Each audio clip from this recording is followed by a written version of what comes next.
Hello and welcome back to another episode of Iron Maiden-A-Thon. Today we are talking about Fear of the Dark, the last album with Bruce Dickinson on it from the band before his return later on. It is their first double-length LP, so it's absolutely huge at 12 songs long here. We're going to get right into everything. We're going to get right into the background of the album, the track-by-track listing, and of course the aftermath of the album right after this intro.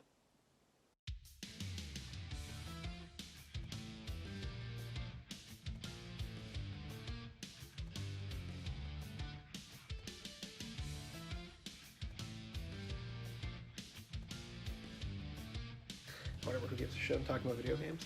Okay, so 3, 2, 1. Welcome back from the intro. We're gonna get right into the background of this album because it is absolutely huge. It is lengthy. It's 12 songs long. It was recorded from the end of 1991 until April of 1992. It was released on May 11th, 1992. So it's celebrating a birthday. At the Barnyard Studios in Essex, England. That is not the same place. Or it's the same area, but not the same exact studio as No Prayer for the Dying. That was recorded at the Mobile Studio. There were big problems with the recording process for that album. And so for this album, Steve Harris actually built a studio in the same barn that they recorded at. The studio was better, but not great for the recording of this album. This is Martin Birch's last album he ever recorded in his career. He retired after this one. Sadly, he passed away in 2020. R.I.P. to Martin Birch. Like I said, the band didn't like the sound of the previous album, so Steve Harris picked up the pace with this one. And No Prayer for the Dying was not well received. I'm sorry. For the people out there that want to argue with me and say that that's their favorite album, sure, you can say that. You're entitled to your opinion. But that album was not well received around the world. It did have a #1 single, and it did chart very well, but that's because of the power of Iron Maiden, not really the power of the album. This album, however, experimented a lot with the sound of Iron Maiden. You had plenty of tracks on this album that were vastly different from the normal stuff that you would expect from the band. You had speed metal, you had power ballads, you had political songs, you had silly-ass songs. This album has a little bit of everything for anyone that in Iron Maiden's fandom. If you love Iron Maiden, there's bound to be something on this album that you like. It is a much better album than its predecessor. It is not as good as the albums before that, but it does make up for it, and it does sort of revitalize the band. And you could see what was going on in the time in heavy metal, that grunge was starting to creep up on people. So this album was a reflection of that. It was a different change, a different sound for the band, but not too different, because obviously this is still heavy metal we're talking about. This, however, was the first Iron Maiden album cover that was done with my beautiful $4.99 sticker on there, that was done by someone other than Derek Riggs. Derek Riggs submitted for work for this album, and it was all rejected. So they turned to Melvin Grant for this sort of Nosferatu-ish looking tree Eddie, as I call it. It's fucking creepy, but it's great. Obviously, this is a very iconic album art for the band, and this is just a different version of Eddie. It's Eddie is a fucking tree. Look at that. So Melvin Grant is actually distinguished as the second most prolific artist for Iron Maiden. He is the only person other than Derek Riggs to do work for more than more than one studio release. So he's done a couple of album covers. He did Virtual 11. He did From Fear to Eternity, this album, obviously. So he's done quite a bit for the band. He is a very prolific Eddie artist. This became the third album for the band to chart at #1 on the charts in the UK. So it continued that success. This was a very successful selling album for the band. And they went on the Fear of the Dark tour, so they didn't have a nice, cool sounding tour for this one, like No Prayer on the Road or the 7th Tour of a 7th Tour or whatever the hell. They just called it the Fear of the Dark tour. And that lasted from June 2nd of 1992 to November 4th of 1992. So a very short tour. They headlined the Monsters of Rock at Castle Donington. And that was also where Adrian Smith made his short-lived return to the band for one song.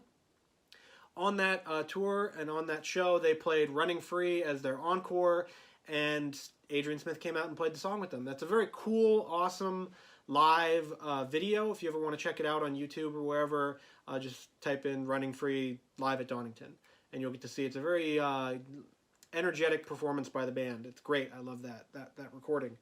So that's it for the background of the record, because we'll get to the aftermath, which is gigantic. But we'll go through track by track, and as you can see, I have a just huge section of notes. Pardon me, I can't talk today. Huge section of notes on all the tracks on this album. There are 12 of them, so we'll get right into it after we look at the contents of the CD. So this CD I actually bought at a record store in La Cañada, where I used to live. And as you can see, it was on sale for $5. The person working the front of the store, I bought this with my cassette recording, or my cassette tape of Somewhere in Time, and they asked me, "Oh, so are you a big Iron Maiden fan, eh?" And they were trying to make fun of me, but I got the last laugh, because fuck you, I got the CD for $5. So you can see this is one of the original releases of the album, and if I hold it the wrong way, the CD will fall out, but nothing too crazy. You can see me in there, actually. There you go. Nothing too crazy with the release itself. There's the back with them in their jean jackets, once again, looking all cool. And here's the front. Obviously, there's the album artwork with the cool Iron Maiden yellow writing. There's the back of it, once again, looking cool on some castle steps or whatever. I have no fucking clue. It was the 90s. So we'll go through this. There's them also looking pretty badass from the same photo shoot. Bruce Dickinson in his nice black leather. Wish I could get a jacket like that.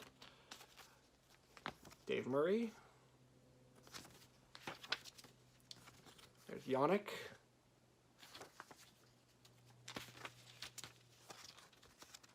Steve Harris. This is one of the only albums from this era that I do not have the remastered version of. I need to get it with the slipcover and all that. There's your liner notes. I showed you the back. I would love to get that just because it would look nice on my shelf. And when you put all of those remasters together, they actually make a picture of Eddie from the first album. So whenever I can, I'll get that. But I do like having this sort of original release here from Epic. Okie dokie. So we went through that. Now let's go through the track-by-track listing. We're going to start off with Be Quick or Be Dead, which was the lead single from the album. It was released a little bit before the album came out. This was obviously to tease the album and give it a little sizzle. This was written by Bruce Dickinson and Yannick Herz. It is 3 minutes and 21 seconds of pure speed. This was... if you bought this album and you didn't hear the single beforehand, you would think, what the fuck? This is Iron Maiden doing thrash metal, speed metal? What? Like, it's insane. It's only for one track, but it's about the rich staying rich, or people getting the hell out of their way, and some sort of financial scandals that were going on at the time in the UK. It is... it's one of Iron Maiden's fastest tracks. You can just tell the energy and the speed from the track itself. It makes sense why it was released as the lead single, because usually you want your lead single to be a representation of the album. This was just a new era for Iron Maiden coming through on a song. And it was a preview of what a speedier Iron Maiden could have looked like. So if they did actually record an entire album of speed metal or thrash metal, this is what it would sound like. Sadly, Iron Maiden didn't do that, but that would be cool, wouldn't it? It's a great song. It's a great opening song. It's a great concert opener. If you do listen to the Live at Donington track, it's great. It kicks off the album. It kicks off the show. Can't really say much more than that because it's just a really, really great song. Second up, we have From Here to Eternity, which is by Steve Harris. It's 3 minutes and 35 seconds long. It is the fourth and final track of the Charlotte the Harlot quadrilogy. Hooks and You is sort of the third one. Some people might not register that as a Charlotte the Harlot track. I do, because it is. But it's about how Charlotte sadly dies on a motorcycle ride with either the devil or Eddie, depending on how you want to interpret it, but it's the Beast. It was the first studio single since Running Free, the original album art. to not have Eddie on the cover. The Running Free album art, I think, does have Eddie on it, though. Come on, you can see him in the background there. But this one just has a screenshot from the video, which is atrocious, by the way. Terrible music video. Awful. Horrible. But it's the second single released from the album, and it's just really like a straightforward rocker. It shows off Iron Maiden moving along with the times, because you probably couldn't have them... The song would sound way different if it was on Power Slave or whatever. But it's just a great song. It furthers the story of Charlotte the Harlot. Sadly, it's her last song, but she does go down in a blaze of glory with Eddie or the devil, depending on who you ask. Third is Afraid to Shoot Strangers. It is by Steve Harris. It's 6 minutes and 52 seconds long. This is one of the best songs from this era. It's one of the best songs from this album. It's one of the best Iron Maiden songs in general, in my opinion. It's an anti-war song from the point of view of a soldier in the Gulf War. Bruce Dickinson, when they would play this song, would normally announce it as an anti-war song. It's the only song besides the title track to survive concert set lists after 1993. All the rest of these songs either were never played live, or they were played live on the Fear the Dark tour, the tour after that, and then gone, kaput, no more. This song, if you listen to it now, the message still rings true, even though the Gulf War is sort of over, or at least that section of the Gulf War. But it still rings true as an anti-war song. You know, we send people off to war, and what the hell are we doing? You know, we're killing people for what? I don't know. But this song goes through all of that. It goes through that message. It has a great little interlude. It's a really speedy song, and I have a very personal story with this song that has nothing to do with the Gulf War or wars. I was dating a girl at one point, and she got mad at me and was messaging me on Facebook about how much of a little bitch I was. And so I was just listening to this song, just like, wow, this girl's fucking crazy, and just jamming along to it to the end of the song, where you have Bruce Dickinson screaming the chorus, and I was just like completely done with this fucking girl. So yeah, that's my personal story with Afraid to Shoot Strangers, and that I always think of that whenever I hear the song now. It was a great live choice on the Maiden England tour that they did. It was the only song from the 80s only song outside of the 80s besides Fear the Dark that made it onto that concert tour. And so I really liked hearing that song live, and Bruce Dickinson and the next singer after him, Blaze Bayley, both do this song really, really well. Fourth is a sort of letdown after those first three. It is Fear is the Key by Bruce Dickinson and Yannick Herz. It is 5 minutes and 30 seconds long. It is another sort of social commentary song from the band. You had a couple of those in this era. You have a couple more after this on the next two albums, and then even further than that. But it's about the fear of AIDS from sexual relationships in the 90s. Obviously, AIDS was a huge problem, and it still is a huge problem in the world. But we have drugs and stuff like that that can help with it that they didn't have in the 90s. It's written... the band wrote it after they heard about Freddie Mercury's death, and Bruce Dickinson is quoted as saying, "Nobody cares," there's a lyric from the song, "Nobody cares until somebody famous dies." And Bruce Dickinson said, "And that's quite sadly true. As long as the virus was confined to homosexuals and drug addicts, nobody gave a shit. It's only when celebrities started to die that the masses began to feel concerned." And that goes with a lot of things in life, whether that's COVID-19 or whatever. People weren't truly scared until famous people or most people started having to deal with it. But AIDS was confined to the gay population and drug users because of needles and stuff like that for a while, until people actually found out and gave a shit about helping people with AIDS. So this song sort of goes through that sort of mentality and is a warning to people to just care about stuff before it gets out of hand like AIDS did. I really like this song. It's not obviously as good as the first three, but it fits in with the album, and it fits in with the overall theme of, it does obviously have fear in the title, but it fits in with this overall theme of this album that sort of has very punchy topics about, love, fear, society, stuff like that. It's not like a concept album or anything like that, but there are very distinct themes to this album. Next up, we have another one that's sort of about fear. It's sort of about the fear of the future and all of that. It's Childhood's End by Steve Harris. It's 4 minutes and 37 seconds long. Starts off slow, and it's seemingly, I would guess, about either childhood or being forced to grow up really fast or living in a bad situation as a child or something like that. I don't really know. A lot of these songs with the lyrics, you can sort of interpret them your own ways. This is particularly one that's like that. Or it's sort of about how greed around the world causes issues around the world. And so this song, I don't really like it that much. It's just sort of filler-ish. What does go through on this song and on this album in general, you're going to hear me say this a lot, the song might be kind of but the solos are fucking awesome. The solos on this song are great. I love them. They're just really, really energetic, really just punchy, and you just... it's weird because this song is not that. This song is sort of slow and sort of plodding. But the solos on the song, really great. Love them. It's a really depressing song. There's a lot of really depressing songs from this era of Iron Maiden, but this is one of them. Steve Harris also had most of his kids around this time, they were very young, so he could be thinking about that in relation to his children when he wrote the song. The next song is Wasting Love, and depending on who you ask, it could be written for Bruce Dickinson's solo record or not, by Yannick Herz and Bruce Dickinson. It is 5 minutes and 46 seconds long, but what I can tell you for sure is that it is Iron Maiden's first, and could be their only, power ballad from the era. A lot of bands from the 80s and the early 90s always had to have a power ballad on their album, whether or not they kicked as much ass or not, and it was like, you had your first two songs that were wild and crazy, and then your third song was your power ballad. Some albums had two power ballads, and those albums suck. But this album has a power ballad. This power ballad does not suck. It is about loneliness brought on by relationships that are just about sex without love.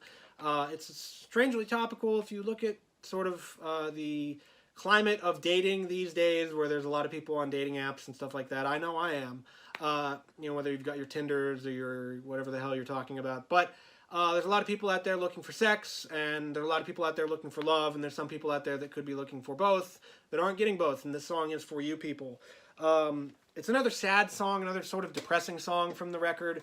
It sort of shows an overarching theme of that era for the band, but it's a nice change of pace. You go from the really aggressive songs, and that sort of slows down as you go into this middle section of the record. I like it a lot. I like this song. It's a really sad song. If you're sad and feeling sad and you want to be sad, you can listen to this one.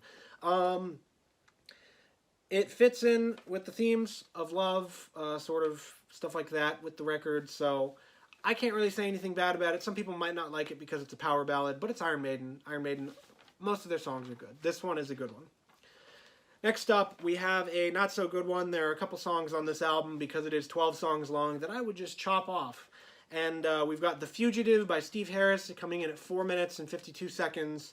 And it's a very straightforward song. This one does not fit in with any of those political themes of love, war, hatred, whatever that you have, economic disparity. This is about a guy who is caught and needs to clear their name. That's it. It might be about the Harrison Ford movie. Who knows?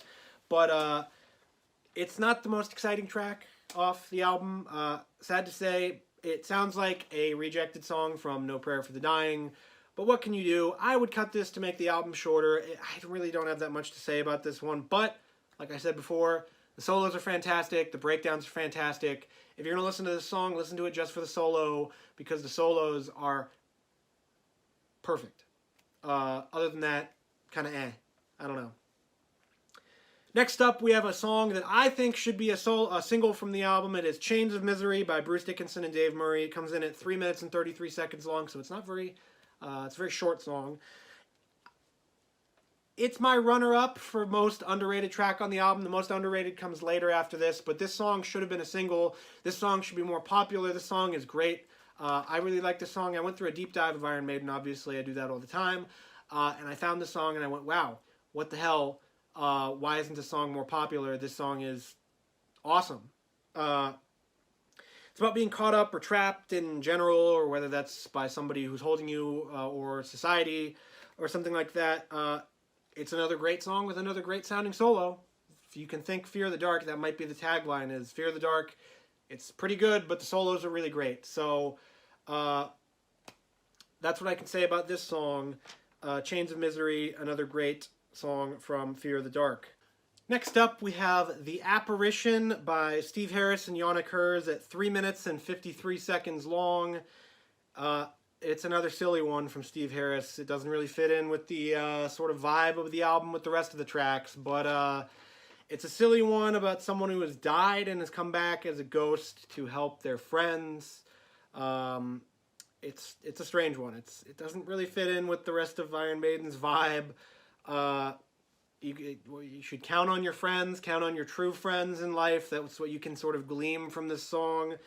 I would cut this one from the album. If I was making a Fear of the Dark director's cut, normally director's cuts you want to add stuff. This one I would cut stuff to make this album a lot better. This is one of the tracks that I would lop off because it's just not very good. Once again, for like the 15th time, it is a super cool sounding solo section with blistering guitar solos, but it's not very good. It's not terrible, but it's not very good, and I would cut it off to sort of fill out the track list for this one with songs that fit in more with the overall themes of the album. After that song, which might be the worst on the album, depending on who you ask. Actually, no, that's not true. The song after number 10 is the worst song on the album, but this song is not. It is Judas Be My Guide by Bruce Dickinson and Dave Murray. It comes in at 3 minutes and 6 seconds. This is the most underrated song on the album. It is the most underrated song of the era for the band.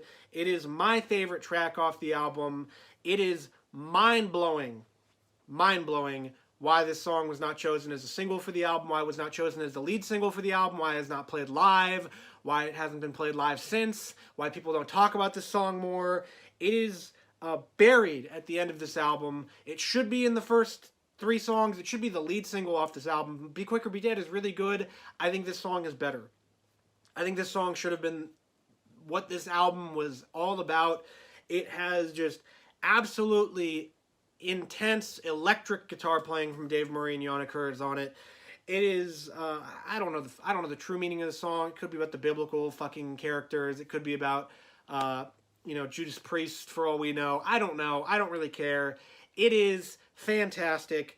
It's never been played live. It's a goddamn shame that it hasn't. It needs to be, because this track is just so awesome. That's the word I can use. It's a word I use a lot to describe Iron Maiden, but this track is perfection. I said that weird, but it's perfection. So that's Judas Be My Guide. It should have been. There should be more for this song. This song should be more popular. It should be more famous. As for the worst song on the album, we have track number 11. That is Weekend Warrior by Steve Harris and Yana Kurz at 5 minutes and 37 seconds of silliness about hooligans that go to soccer matches, football matches, and just beat the shit out of people and then go back to their jobs on Monday morning and act like nothing happened, and then the cycle repeats. Obviously, Iron Maiden love their football, their soccer, and they're paying tribute to some of those less desirable fans here, but I would cut this one. It's just not very good. It sort of drags down the album. If you want to bury Judas Be My Guide at the end of the album, at least have the last track after that, and don't include this. This song only made it on the album because Steve Harris wrote it. It's not good. It's not good. There's not anything memorable from it.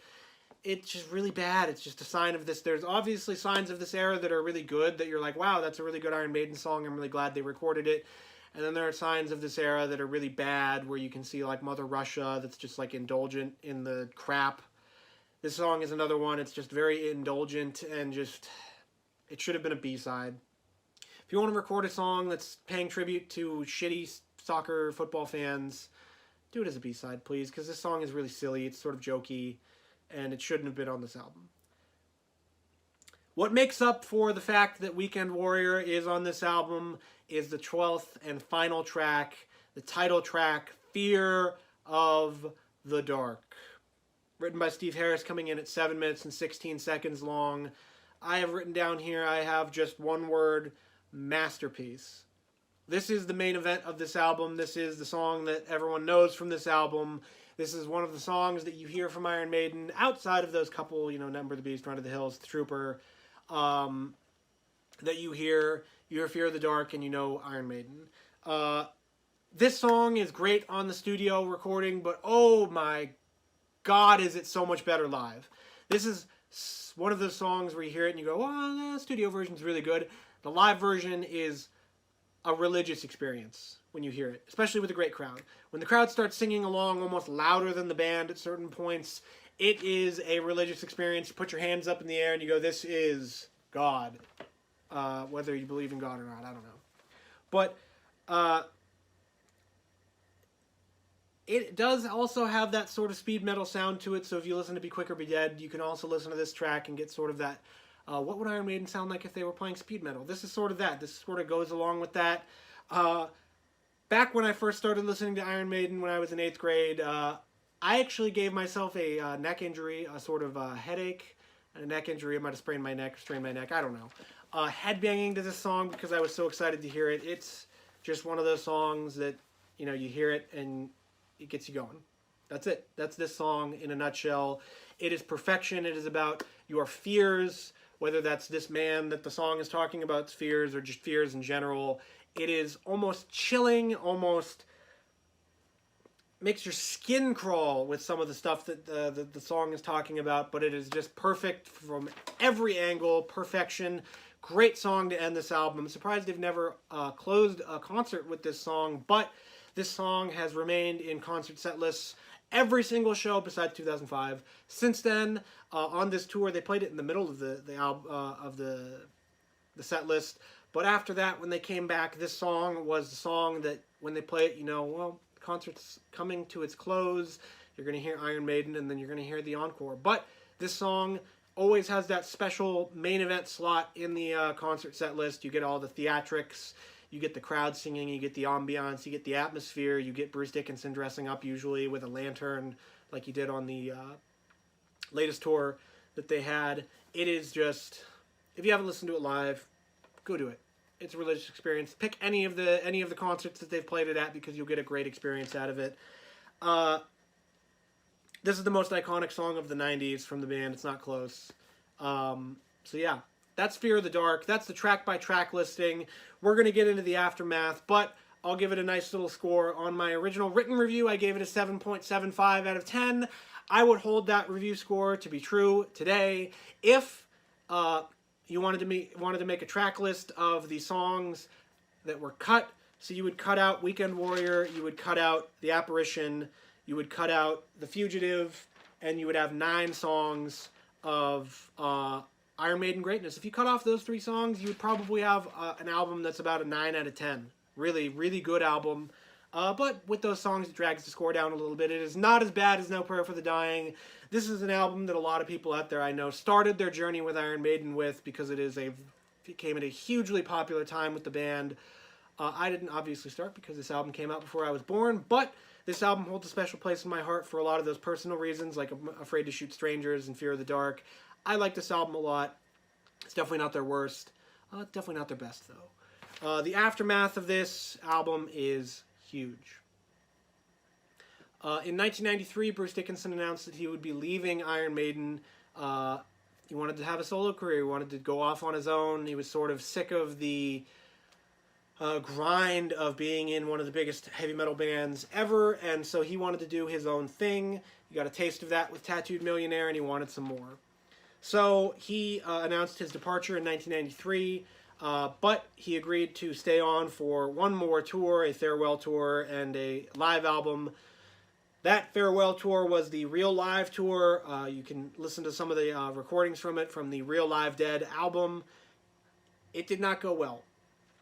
On some of the shows, they only toured Europe, part of Asia, but they did not go back to the U.S., so your last time seeing Bruce Dickinson might have been on the Fear the Dark tour, where they didn't actually play that many dates in the U.S. either. But according to whoever you ask, Steve Harris either says, yep, Bruce Dickinson phoned in a lot of the tour and only performed well on the high-profile shows, and then some of the other ones he was almost mumbling into the microphone. Obviously, this tour would have been horrific in the social media era where everybody has camera phones in their pocket. But for this occasion, I don't think there are that many recordings, that many videos of Bruce Dickinson out there doing it. Bruce defends himself by saying, well, what the hell are you going to do if I'm saying I'm leaving and the whole crowd knows that, and I go out there and I say, hey, this is really cool, everybody, we're having a good time. And the crowd's going to go, yeah, well, fuck you, you're leaving. So how is it a good time if you're leaving? How can you be happy up there doing that, putting out your best work if everybody knows you're leaving at the end of the day? All of it ended on August 28th, 1993 for one last show. They recorded it and called it Raising Hell. It had a bunch of stupid parts with a magician. The last release was Hallowed Be Thy Name live recording where Eddie on the album art skewers Bruce Dickinson with a pitchfork. And so that was the last of that. Iron Maiden, Steve Harris, everybody took a little break, but they went on a search for the ages for a replacement, the next lead singer of Iron Maiden, to replace them. They got thousands and thousands and thousands of audition tapes.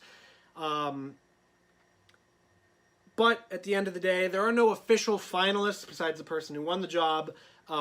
But the people who are rumored to be included as finalists or rumored to have auditioned, or people that have even said, hey, I auditioned, I didn't get the part, but I auditioned. You have Michael Kiske of Halloween, which is actually how I found out about Halloween, because I heard, hey, this guy auditioned to replace Bruce Dickinson. They must be good, right? So let's go take a look at Halloween. I love Halloween now. Andre Matos of Angra, James Labrie of Dream Theater, Doogie White of Rainbow, Steve Grimmett of Grim Reaper. There are a couple others out there, but those are ones that are rumored or that have said, hey, I actually did audition. But the replacement was chosen, and everybody says this is who Steve Harris wanted all along. He performed on the No Prayer on the road tour with Iron Maiden in Wolfsbane. That was Blaze Bayley. He was chosen. He's very outspoken about his audition. He's very outspoken about his time in Iron Maiden. But they went into the studio to record their next album with a new lead singer, a new era for the band. And next up, we'll be talking about one of my favorite albums from the band. It might not be your favorite. It is a highly, highly personal album for me.